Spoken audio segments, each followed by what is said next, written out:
Sarap talaga dito. Presko, tahimik. Oh, ang gaganda ng bunga. Ayan. Namiss ko tuloy mag-harvest. At ako isa na sa harbisan. Ayan, oh.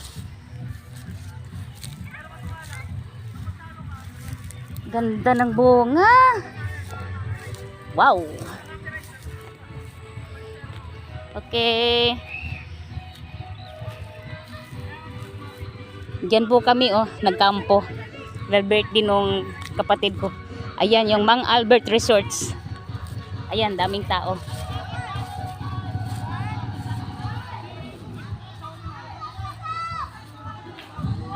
Ayan po.